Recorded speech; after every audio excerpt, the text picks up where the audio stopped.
Ann Jeffries as Marion Kirby, the ghostess with the mostest. Robert Sterling as George Kirby, that most sportive spirit. And Leo G. Carroll, host to said ghosts, as Topper.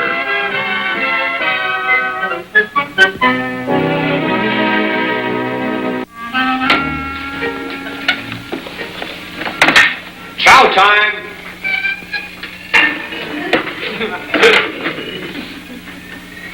Here your desk, Topper. We brought your lunch. Now, look, you two, you can just wheel that contraption out of here. These pills are my lunch. Where are you, anyway? At your service. All you need to fix up your tummy is a nice, light Italian lunch. Italian food? Ha! I'll explode. Nonsense.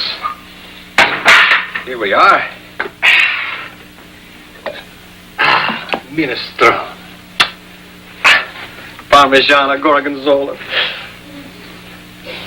Oh, lasagna. Rigatoni Siciliano. Pasta fagioli and a spumoni. George, I can't digest that. Look, if I can pronounce it, you can digest it. Now, look here, I won't eat it. And you're taking up a lot of my valuable time. Don't be silly, Topper. You have to eat. Yeah, we'll start out with a nice double order of spaghetti al dente. Now, go on, you two. You've got to get out of here. George, some people don't like anyone watching while they're eating. Okay, boss. But he's getting the spaghetti. No, George, no, I beg you, please. No spaghetti. George, please, really. Topper. What in the world are you doing? I was just checking the tape on the Italian stock market. Okay. Topper. What are you doing there, Topper? Well, every 4 months we go through and clean out the safety deposit boxes on which the rents are delinquent. Like this one here. You see? Let's see. Box 60892. Oh, this is rather an unusual one. Unusual? Yes, the rent was paid 20 years in advance. It's just run out. What was in it? Well, let's see. Oh, well, no wonder he didn't bother to claim it. It's nothing but 100 shares of some outfit called Felton Tool. Hey, hold it, Topper. Felton Tool. Yes, probably not worth the paper it's printed on. Oh, I think you're mistaken, Topper, old boy. This happens to be one of the original blocks of Felton Tool. Well, that may be so, but that was 20 years ago. I've never even heard of Felton Tool. Well, it just so happens that in 1938, Felton Tool absorbed control of the B&L Railroad. B&L Railroad? Why, that's a blue chip stock. Precisely. Precisely, he says. The boy wonder of Wall Street. I happen to be an expert on stock, and whoever owns this is probably a millionaire. It was originally issued to one Wesley Farrington. Why, after 20 years of accumulated dividends, there's no telling how much it's worth. Well, of course, it's perfectly idiotic for me to take your word on a thing like this, but I can't afford to take chances. I must get Mr. Schuyler to check it. You can rest assured I'm giving you straight dope. George, how do you know about the stock? Before I married you, my sweet, I happen to have had a seat on the curb. Trust me, Topper. Well, I hope you're right. I'd hate to go in there and make a fool of myself in front of Schuyler. George, tell me truthfully, did you really have a seat on the curb? I can prove it. Look.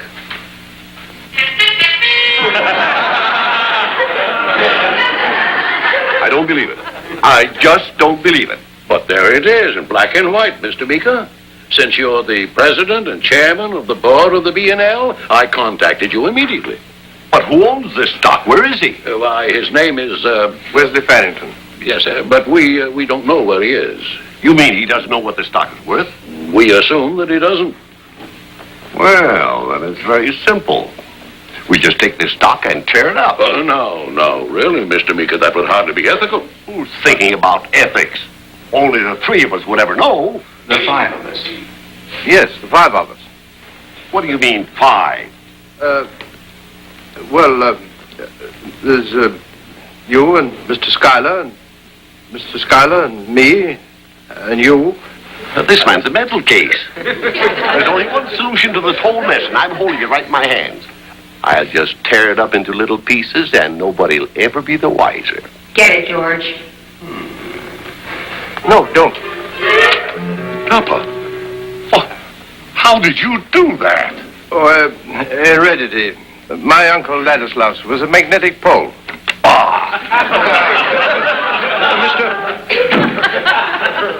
Tupper, he was one of our big accounts. And since you feel so strongly in the matter, I think you have a slight job on your hands. Find Wesley Farrington. But we haven't heard of him for 20 years. How am I to go about it? I don't know, but you've got to find him. Yes, but how? You use radar. Use jet propulsion. Use a magic carpet. Don't fight with him, Topper. We'll help you. If he wants you to use a magic carpet, we'll show him you can. Well, what are you waiting for? Oh, nothing. I was just going.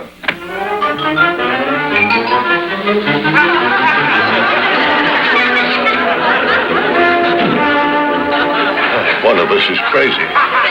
I don't want to say anything. I might be the one. Snap out of it, Topper, old boy. We found him. What? We found Wesley Farrington. I even got his address for you. Here, 65 Shoreview Drive. Not very scientific, but I'm grateful. I'd better get over there right away. Well, hey, we're going with you. All right. Only disappear before we get out of the house. It's a deal.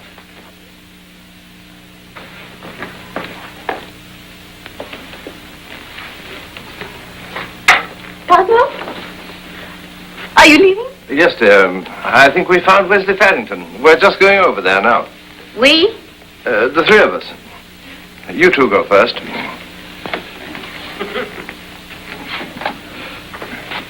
Well, goodbye, dear. Boswell. I forgot Neil. Come on, boy. Neil's a dog.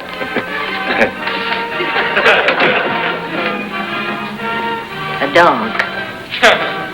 Must have been a Mexican hairless without the hair.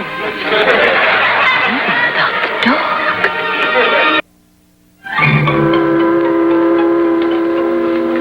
You sure you got that address right, George? Yep.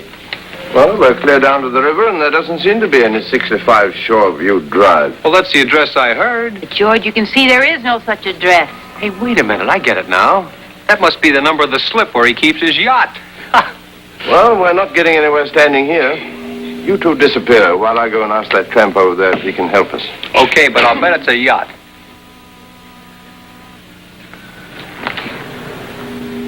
Oh, pardon me. Do you happen to know if any yachts are kept along by the river here? Yachts? No, none that I know of. Mine happens to be in dry dock, having fresh barnacles put on it. He's funnier than you are, George. Yeah, look at that hokey outfit he has to wear. Please, I'm talking. Well, go ahead and talk. It's a free country. Oh, yes. Well, I'm looking for a man. Have you by any chance heard of Wesley Farrington? Heard of him? Sure. Oh, good. Then perhaps you know where he lives. I sure perhaps do. Hey, Wesley, you got company?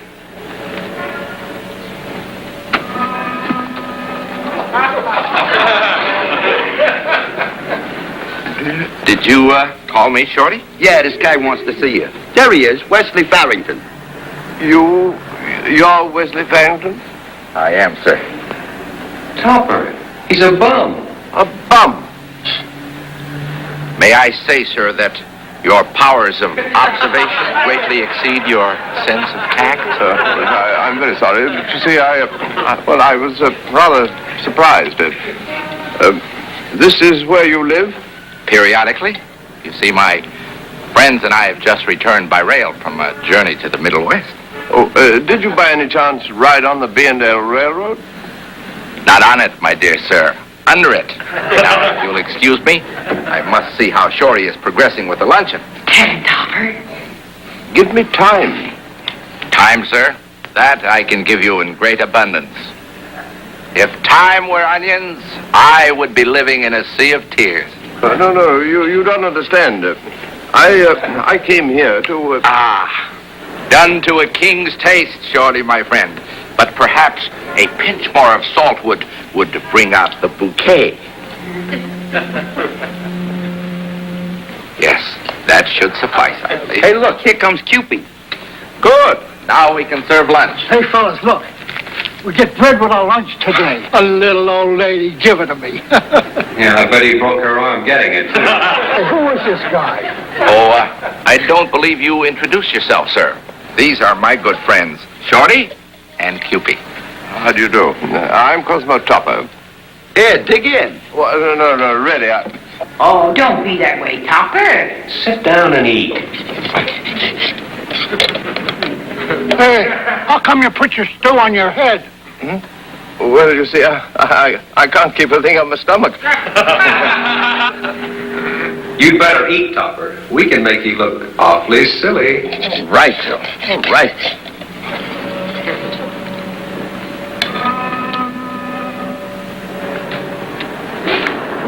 By Jove, this is good, isn't it? As a matter of fact, it's delicious. I can't believe it. I've had 4 helpings of stew and my stomach feels wonderful. Topper, let's get down to business, huh?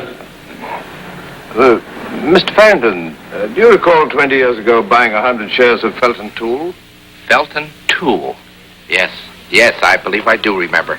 Only I didn't buy it. You see, I was working as a gardener on the estate of a wealthy man, and he gave me the stock as a gift. I believe I put it in a safety deposit box. Well, Mr. Farrington, you better brace yourself. That stock now represents a controlling interest in B&L Railroad and is worth roughly $6.5 million. You don't say. That's quite an amount, isn't it? This guy doesn't shock easy. This is my most prized possession.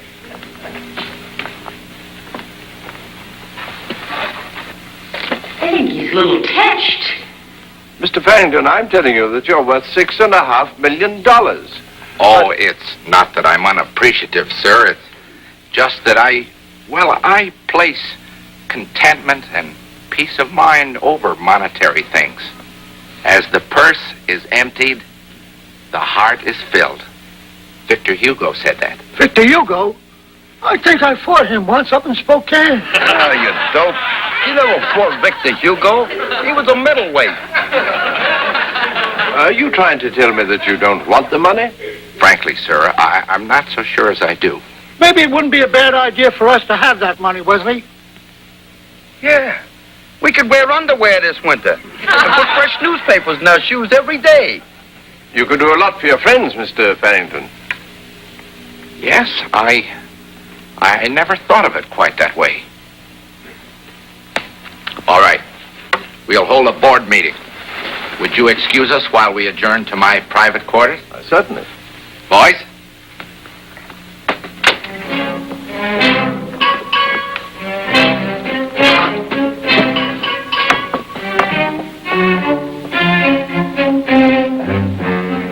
What's the matter with that guy? Yeah, willing to turn down all that money, and he's dead broke. No, Marion. You're dead broke. At least he's alive broke. Oh, too much mulligan stew. Hey, speaking of stews, what happened to Neil?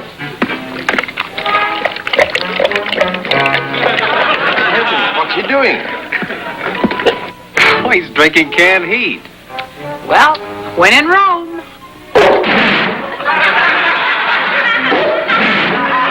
They're coming out.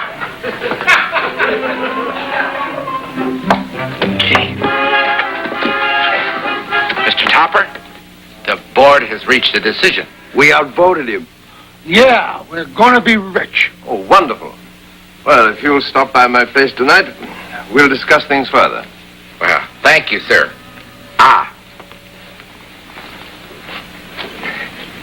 Here is a token of my best wishes for the lady of your choice. Thank you. I'm your choice, Topper. Here, let me wear it in my hair. Well, good day, gentlemen. I'll see you this evening.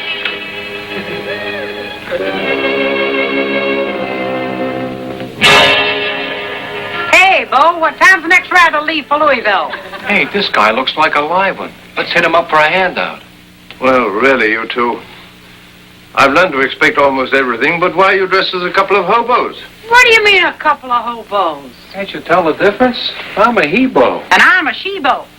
You put on these outfits so your pal Farrington won't feel out of place. Go on, Topper. Open the door and let them see what the high-class type of tramp is wearing this year. You know perfectly well they can't see you. Now, just keep out of the way. Good evening, Mr. Topper. I hope we're on time. Hiya, Topper. Hiya. Good evening. How do you like that? A bunch of bums making us look like bums. Well, I must say you look very different from when I last saw you. But, well, why are we standing here? Come right into the living room. Thank you, sir.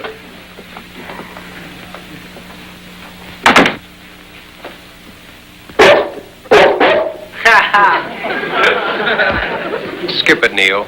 They double-crossed us. Henrietta, this is Wesley Farrington. And Shorty and Cupid. How do you do? My wife, Mrs. Topper. Enchanté. Gee, what a joint. Sure ain't no piano crate. You must forgive my associates, Mrs. Topper. You see, they're both quite new to the executive class. Henrietta, will you pass the hors d'oeuvre? Oh, of course. Gee, thanks. Shorty, you mustn't take them all. Oh, sorry. Here, Cupid. No, sir, not the last one. I don't want to be no old maid. Well, make yourselves at home, gentlemen. Henrietta, Mr. Farrington and his associates are going to be with us for a few days while certain business matters are cleared away. Just as you say, Cosmo. I'll see that the guest room is in order. Now that we've all met, gentlemen, I see no reason why we can't get down to business. Here's the stock, Mr. Schuyler. Oh, fine. Now, actually, this is merely a simple formality we have to perform here today. All I need is your signature, Mr. Farrington, and you will be one of the biggest railroad stockholders in the world. Yes, I understand, Mr. Schuyler, but first I would like to say a few words. You see... Don't try to stop me. I'm going in there. All right now. Which one of you is Farrington? Uh-oh. Here comes trouble. I am Wesley Farrington, sir. Fine, then I'll not waste time. I've got money, and I want to keep control of that railroad. What's your price? Oh, well, you see, Oh, come on, speak up. How much? Really, Mika? You can't come charging in here like this. I'm going to let my money do my talking for me, Schuyler. I'm willing to pay half again what that stock is worth. And believe me, this bank isn't going to handle any of the transactions. Shall I belch him, Wesley? No, Cupid. What he's saying is very interesting. Oh, then we can do business. Excuse me just a minute. Pay to the order of Wesley Farrington, eh? We can't sell out to that crook, George. Don't worry, honey. This is one check that's going to bounce before it's even written. Well, come on, speak up. How much is it? I'm in the position to write a check for any amount. What is it? Oh, what for heaven's sake? Seems like an odd position you picked, Mr. Mika. Good work, George. It's been a Charleston contest. He'd have won it easy. Well, what happened? I was... You better be seated, Mr. Meeker, and calm yourself. Yes, Apparently, you came here to buy my interest in the B&L. Yes? You can forget about that because it just isn't for sale. Nonsense. There's a price on everything. No, that's where you're wrong, Mr. Meeker. I've turned over the stock to Mr. Schuyler, and he's to see to it that all benefits derived from the stock shall be turned over to charity. Charity? Yes, Mr. Meeker. I'm afraid that's a word that you haven't had much occasion to use. This is unheard of.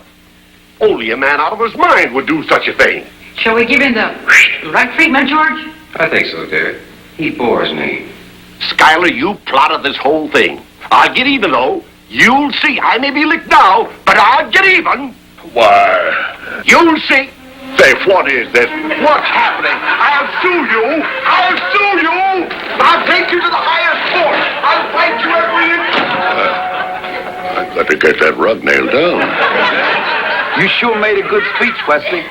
Can we go home now? Yeah, I want to get rid of this outfit. It feels funny. Look, there ain't no rip in it. Yes, I think we can go home now, boys. I'm sure the sweet peas need watering. Yeah. Well, goodbye, gentlemen. Mr. Topper. Bye, Farrington. Mr. Schuyler. It's really been wonderful knowing both of you. Topper, I'm worried. Hobos owning railroads, checks flying around, and that rug shooting out of the room, and a man gives away $6.5 million. I think maybe this job's becoming too much for me. Oh, nonsense. Why, you belong in your job. You really think so? Why, of course. Why, there isn't anyone who can take your place.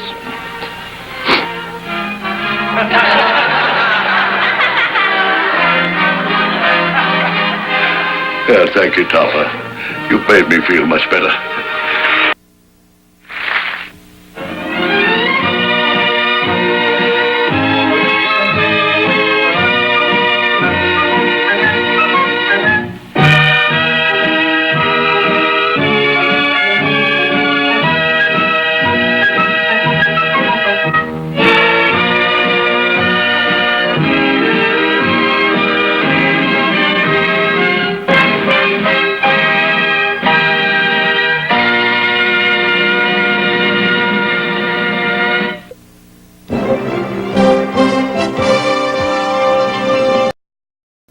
Ann Jeffries as Marion Kirby, the ghostess with the mostess. Robert Sterling as George Kirby, that most sportive spirit. And Leo G. Carroll, host to said ghosts, as Topper.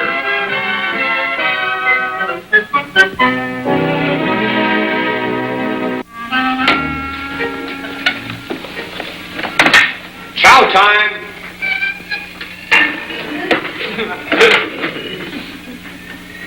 Clear your desk, Topper. We brought your lunch.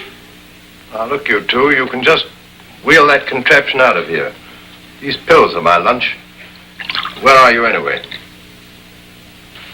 At your service. All you need to fix up your tummy is a nice, light Italian lunch. Italian food? I'll explode. Nonsense. Here we are. Minestrone. Parmigiana Gorgonzola. Oh, lasagna. Rigatoni Siciliano. Pasta fagioli and a spumoni. George, I can't digest that. Look, if I can pronounce it, you can digest it. Now, look here, I won't eat it. And you're taking up a lot of my valuable time. Don't be silly, Topper. You have to eat. Yeah, we'll start out with a nice double order of spaghetti al dente. Now, go on, you two. You've got to get out of here. George, some people don't like anyone watching while they're eating. Okay, boss. But he's getting this spaghetti. No, George, no, I beg you, please. No spaghetti. George, please, really. Topper. What in the world are you doing? Oh, I was just checking the tape on the Italian stock market. Okay. Topper. What are you doing there, Topper? Well, every